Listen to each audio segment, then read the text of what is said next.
Friends, welcome to my digital AK classes. तो आज हम देखने जा रहे हैं 6 स्टैंडर्ड की एनसीईआरटी की ज्योग्राफी। आज हम देखेंगे ग्लोब एवं देशांतर। तो पिछले अध्याय में हमने आप पढ़ चुके हैं कि हमारी पृथ्वी गोलाकार नहीं है। यह उत्तर एवं दक्षिणी ध्रुवों पर थोड़ी चपटी तथा मध्य में थोड़ी उभरी हुई है। क्या आप इसकी कल्पना कर सकते हो? तो देखिए, ग्लोब पृथ्वी का लघु रूप ग्लोब जो है, हमें जो मिलता है, ग्लोब पृथ्वी का लघु रूप में एक वास्तविक प्रतिरूप है। ग्लोब विभिन्न आकार एवं प्रकार के हो सकते हैं। बड़े ग्लोब जो आसानी से एक स्थान से दूसरे स्थान नहीं लिए जा सकते, तो इसलिए हमें जब पॉकेट में रखने के लिए अगर किसी को कहाँ जाए तो वो नहीं रख सकते, तो इसीलिए हम गुब्बारे का भी इस्तेमाल कर सकते हैं। ग्लोब को गुब्बारे जैसे फुलाकर उसे ग्लोब तैयार कर सकते हैं, जिनमें हवा भरी जा सकती है और आसानी से एक स्थान से दूसरे स्थान ले जा सकता है। और उसे ग्लोब स्थिर नहीं होते हैं। ग्लोब जो है वो स्थिर नहीं होते हैं। इसे उसी प्रकार घुमाया जा सकता है जैसे कुम्हार का पहिया लट्टू घूमता है। ग्लोब पर देशों, महाद्वीपों तथा महासागरों के उनके सही आकारों में दिखाया जाता है। पृथ्वी के समान किसी गोले पर किसी बिंदु की स्थिति का वर्णन करना कठिन है। अब यह प्रश्न उठता है कि इस पर किसी स्थान की स्थिति कैसे बताई जा सकती है। इसके लिए हमें कुछ बिंदुओं एवं रेखाओं के संदर्भ में की आवश्यकता होती है। आप देखेंगे कि एक सुई ग्लोब में झुकी हुई अवस्था में स्थित होती है, जिसे हम अक्ष कहा जाता है। ग्लोब पर वे दो बिंदु जिनसे होकर सुई गुजरती है, उत्तर तथा दक्षिण ध्रुव है। जो ऊपर है वो उसे उत्तर ध्रुव कहा जाता है और जो नीचे है उसे दक्षिण ध्रुव कहा जाता है। ग्लोब को इस तरह इस सुई के चारों ओर पृथ्वी की भांति पश्चिमी से पूर्व की ओर घुमाया जा सकता है, लेकिन याद रखें कि दोनों में एक अंतर है। पृथ्वी पर वास्तव में ऐसी कोई सुई नहीं है, पर अपने अक्ष पर चारों ओर घूमती है, जो एक काल्पनिक रेखा है। एक अन्य काल्पनिक रेखा भी ग्लोब के दो बराबर भागों में बांटती है। इसे क्या कहा जाता है? विषुववृत्त कहा जाता है। पृथ्वी के उत्तर में स्थित आधे भाग को उत्तरी गोलार्ध तथा दक्षिण वाले आधे भाग को दक्षिणी गोलार्ध कहा जाता है। ये दोनों बराबर के आधे भाग होते हैं। इस प्रकार विषुववृत्त पृथ्वी पर एक काल्पनिक वृत्त बनाती है। यह पृथ्वी पर विभिन्न स्थानों की स्थिति बताने का एक सबसे महत्वपूर्ण संदर्भ बिंदु है। विषुववृत्त से ध्रुव तक स्थित सभी समानांतर वृत्तों को अक्षांश रेखाएं कहा जाता है। ये जो है इसे क्या कहा जाता है? अक्षांश रेखाएं कहा जाता है। और अक्षांशों को अंश में मापा जाता है। विषुववृत्त 0 अक्षांश को दर्शाती है। जो विषुववृत्त है वो बीच में से जाती है, उसे 0 अक्षांश को दर्शाती है, क्योंकि विषुववृत्त से दोनों तरफ ध्रुवों के बीच की दूरी पृथ्वी के चारों ओर के वृत्त का 1/4 है।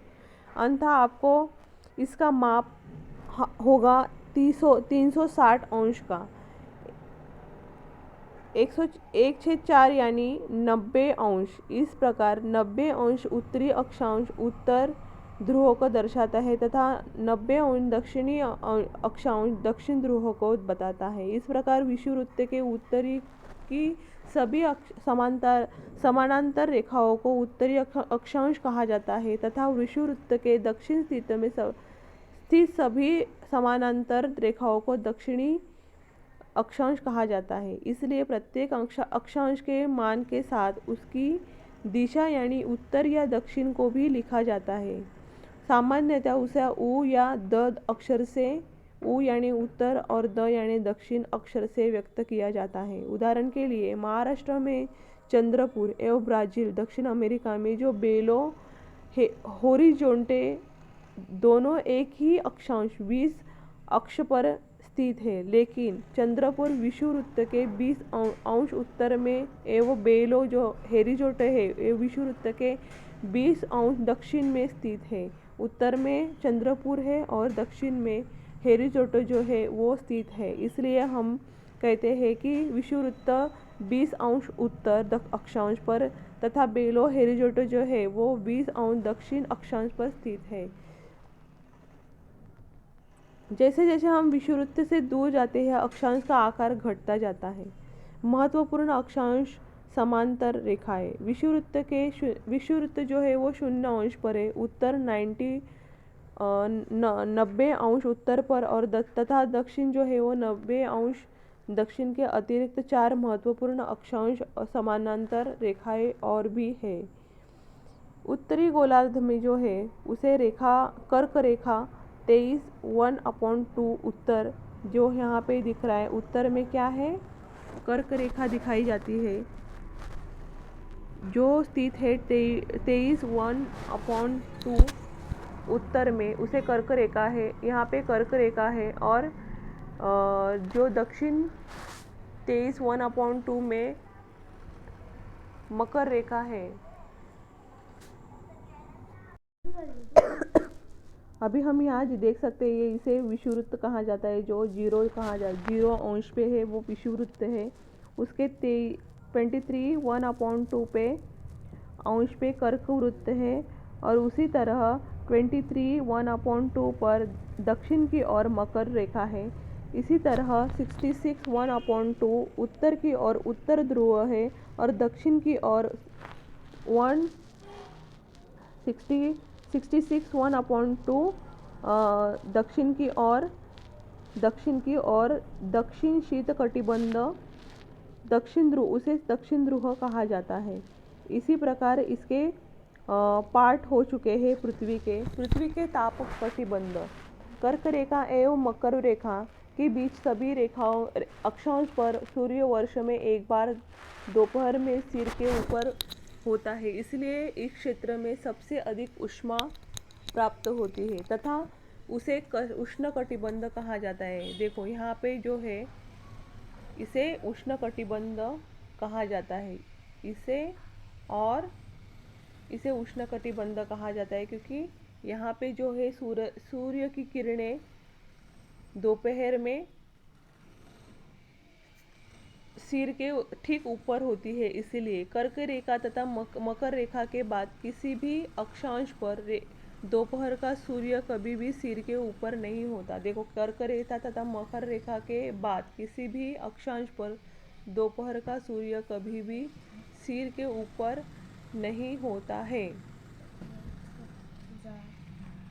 ध्रुव की तरफ सूर्य की किरणें तिरछी होती है। जब दोनों ओर ध्रुव की तरफ, ध्रुव जो है ये जो दक्षिण ध्रुव और उत्तर ध्रुव जो है वहाँ पे सूर्य किरणें जो है तिरछी आती है। ये ध्रुव जो है यहाँ पे जो सूर्य की किरणें है ऐसे तिरपी आती है, टेढ़ी हो जाती है।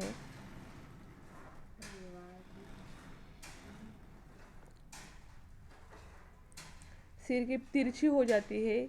इस प्रकार उत्तरी ध्रुव गोलार्ध में कर्क रेखा एवं उत्तर ध्रुव वृत्त तथा दक्षिण गोलार्ध में मकर रेखा एवं दक्षिण ध्रुव वृत्त के बीच वाले क्षेत्र का तापमान मध्यम रहता है, इसलिए इन्हें शीतोष्ण कटिबंध कहा जाता है। इसे शीतोष्ण कटिबंध कहा जाता है। देखो यहाँ पे लिखा है दक्षिणी शीतोष्ण कटिबंध और उत्तरी शीतोष्ण कटिबंध। इसे किस लिए कहा जाता है, क्योंकि यहाँ पे जो है किरणें तिरछी गिरने के वजह से उत्तर गोलार्ध की कर्क रेखा एवं दक्षिण गोलार्ध में मकर की रेखा एवं दक्षिण ध्रुव वृत्त के बीच वाले क्षेत्र को मध्यम रहता है, तापमान इसका मध्यम रहता है, इसे शीतोष्ण कटिबंध कहा जाता है। उत्तरी गोलार्ध में उत्तर ध्रुव वृत्त एवं उत्तरी ध्रुव तथा दक्षिण गोलार्ध में दक्षिण ध्रुव वृत्त एवं दक्षिणी ध्रुव के बीच के क्षेत्र में ठंड बहुत होती है, क्योंकि यहाँ सूर्य क्षितिज के से ऊपर नहीं आ पाता है, इसलिए ये शीत कटिबंध कहा जाता है। देखो यहाँ पे शीत कटिबंध कहाँ पे है, यहाँ पे शीत कटिबंध है और दक्षिणी ओर में और उत्तरी ओर में, क्योंकि यहाँ पे जो सूर्य की किरणें हैं ज़्यादातर पहुँच नहीं पाती है, इसलिए इसे शीत कटिबंध कहा जाता है। देशांतर क्या है? किसी स्थान की स्थिति को बताने के लिए उस स्थान के दक्षांश के अतिरिक्त कुछ और जानकारी की आवश्यकता भी होती है। आप देख सकते हैं कि प्रशांत महासागर में स्थित टोगा द्वीप एवं हिंद महासागर में स्थित मॉरिशस द्वीप एक ही अक्षांश यानी 20 अंश दक्षिण पर स्थित है। उनकी सही स्थिति जानने के लिए यह पता करना होगा कि उत्तर ध्रुव को दक्षिण ध्रुव से जोड़ने वाली संदर्भ रेखा से पूर्व या पश्चिम की ओर इन स्थानों की दूरी कितनी है। इन संदर्भ रेखाओं को देशांतरीय याम्योत्तर कहते हैं तथा उनके बीच की दूरी को देशांतर के अंशों में मापा जाता है। तो प्रत्येक अंश को मिनट में तथा मिनट को सेकंड में विभाजित किया जाता है।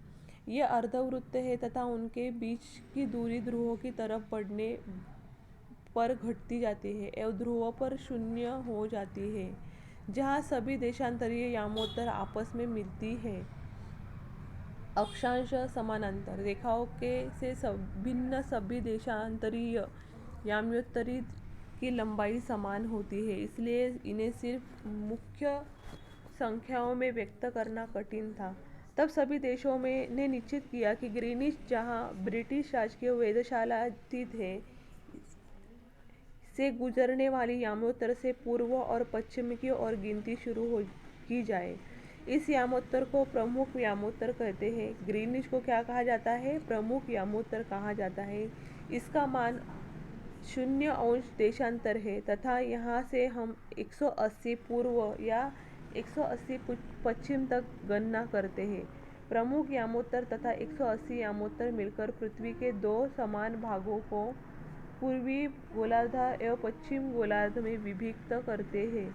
इसलिए किसी स्थान के देशांतर के आगे पूर्व के लिए अक्षर पूर्व पु यानी पूर्व तथा पश्चिम के लिए अक्षर प यानी पश्चिम का उपयोग करते हैं। यह न जानना रोचक होगा कि 180 पूर्व और 180 पश्चिम यामोत्तर एक ही रेखा पर स्थित है। ये देखो, ये यामोत्तर है।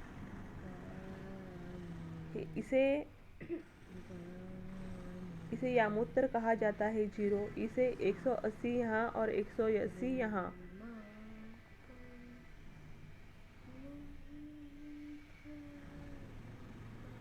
अब ग्लोब पर अक्षांश रेखाएं एवं यामोत्तर के द्वारा बनी ग्रिड को देखो। अगर आपको किसी स्थान से अक्षांश एवं देशांतर की सही जानकारी हो तो ग्लोब पर आप उस स्थान का पता आसानी से लगा सकते हैं।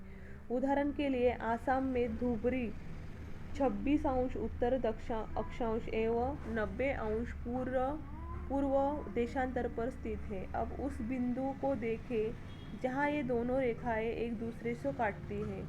यह बिंदु धुबरी की सही स्थिति होगी। इसको समझने के लिए कागज पर समान दूसरी, अभी ये हमें एक अच्छे से बैठ के इसे देखना होगा, लेकिन हमें इतनी जानकारी अभी इस टाइम ज़रूरी नहीं है। हमें सिर्फ पढ़ाई करनी है CTT के लिए, तो इतना ही जानना हमें बस होगा। तो अभी हम देखेंगे कि देशांतर और समय को आप मापने का सबसे आसान और अच्छा साधन पृथ्वी, चंद्रमा एवं ग्रहों की गति है। सूर्योदय एवं सूर्यास्त प्रतिदिन होता है। अंततः स्वाभाविक है कि यह पूरे विश्व में समय निर्धारण का सबसे अच्छा साधन है। इसी स्थानीय समय का अनुमान सूर्य के द्वारा बनने वाली परछाई से लगाया जाता है, जो दोपहर में सबसे छोटी एवं सूर्योदय तथा सूर्यास्त के समय सबसे लंबी होती है। ग्रीनिच पर स्थित प्रमुख यामोत्तर पर सूर्य जिस समय आकाश के सबसे ऊंचे बिंदु पर होगा, उस समय यामोत्तर पर स्थित सभी स्थानों पर दोपहर होगी। चूँकि पृथ्वी पश्चिम से पूर्व की ओर चक्कर लगाती है, पृथ्वी जो है पश्चिम से लेके पूर्व की ओर चक्कर लगाती है। अंततः वे स्थान जो ग्रीनिच के पूर्व में है, उसका समय ग्रीनिच समय से आगे होगा, और पश्चिम में जो है उसका समय ग्रीनिच समय से पीछे होगा। समय के अंतर की दर की गणना निम्नलिखित विधि से की जा सकती है। पृथ्वी लगभग 24 घंटे में अपने अक्ष पर 360 अंश घूम जाती है, अर्थात वह 1 घंटे में 15 अंश एवं 4 मिनट में 1 अंश घूमती है। देखो, 15 मिनट में कितनी अंश घूमती? 1 घंटे में 15 अंश घूमती है, यानी 4 मिनट में एक अंश वो घूमती है।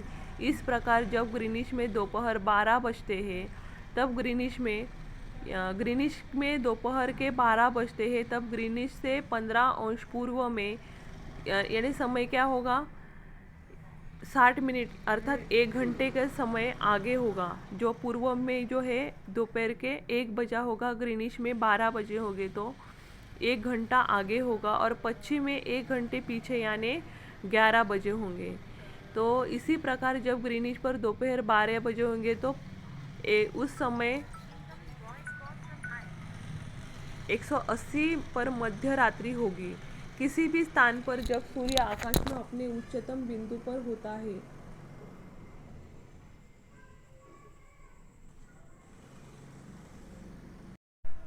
किसी भी स्थान पर जब सूर्य आकाश में अपने उच्चतम बिंदु पर होता है दोपहर में, उस समय घड़ी में दिन के 12 बजते हैं। इस प्रकार घड़ी के द्वारा दिखाया गया समय उस स्थान का स्थानीय समय होगा। आप देख सकते हैं कि दिए गए देशांतरीय आमोत्तर पर सभी स्थानों का स्थानीय समय समान है। अभी हमें देखना है कि हम मानक समय क्यों मानते हैं। अलग अलग यामोत्तर पर स्थित स्थानों के स्थानीय समय में अंतर होता है। उदाहरण के लिए बहुत से देशांतरों से होकर गुजरने वाली रेलगाड़ियों के लिए समय सारणी तैयार करना कठिन होगा। भारत में गुजरात के द्वारका तथा आसाम में डिब्रूगढ़ के स्थानीय समय में लगभग 1 घंटा 45 मिनट का अंतर होगा। जब गुजरात के द्वारका तथा आसाम के डिब्रूगढ़ के स्थानीय समय में लगभग 1 घंटा 45 मिनट का अंतर होगा। इसलिए यह आवश्यक है कि देश में मध्य भाग से होकर गुजरने वाली किसी भी यामोत्तर के स्थानीय समय को देश का मानक समय माना जाता है। इस यामोत्तर रेखा के स्थानीय समय को पूरे देश का मानक समय माना जाता है। भारत में 82 1/2 अंश पूर्व, 82 पूर्व को मानक यामोत्तर माना गया है। देखो किसे यामोत्तर माना गया है, 82 1/2 अंश पूर्व को यामोत्तर स्थानीय समय मानक समय माना गया है।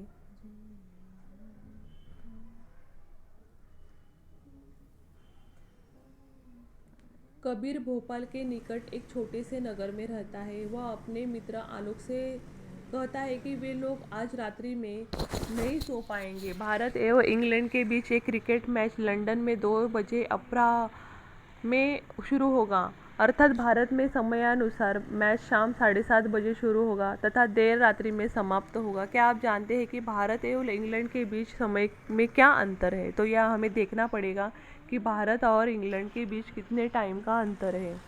भारत ग्रीनिच के पूर्व 82:30 में स्थित है, यानी कि भारत का जो समय है ये आगे है ग्रीनिच से, तथा यहाँ का समय ग्रीनिच के से 5 घंटा 30 मिनट आगे है। देखो ये हमें याद रखना ज़रूरी है कि ग्रीनिच का जो समय है ये भारत के समय से पीछे है, यानी ग्रीनिच भारत का समय 5 घंटा 30 मिनट से आगे है। ये याद रखना ज़रूरी है, ये पेपर में आ सकता है क्वेश्चन। इसलिए जब लंदन में दोपहर 2 बजे होंगे तब भारत में शाम के 7:30 बजे होंगे। या ये भी याद रखना ज़रूरी है, जब लंदन में कितने बजे होंगे, दोपहर के 2 बजे होंगे तब भारत में शाम के 7:30 बजे होंगे। कुछ देशों का देशांतरीय विस्तार अधिक होता है जिसके कारण वहाँ एक से अधिक मानक समय अपनाए गए हैं। उदाहरण के लिए रूस में 11 मानक समयों का अपनाया गया है। पृथ्वी को 1-1 घंटे वाले 24 क्षेत्रों में बांटा गया है। इस प्रकार प्रत्येक समय क्षेत्र 15 अंश देशांतर के क्षेत्र को घेरता है। इस तरह हमने ग्लोब, अक्षांश एवं देशांतर ये अध्याय हमने कंप्लीट कर लिया है। अभी आगे के वीडियो के लिए हमें आगे पढ़ना है। तो चलो, अगर आपको ये मैंने जो जानकारी दी ये अगर आपको सही में अच्छी लगी हो तो इस चैनल को सब्सक्राइब करें, और CTT के लिए प्रिपेयर करना है तो इस चैनल को ज़रूर सब्सक्राइब करें। Thank you, keep watching.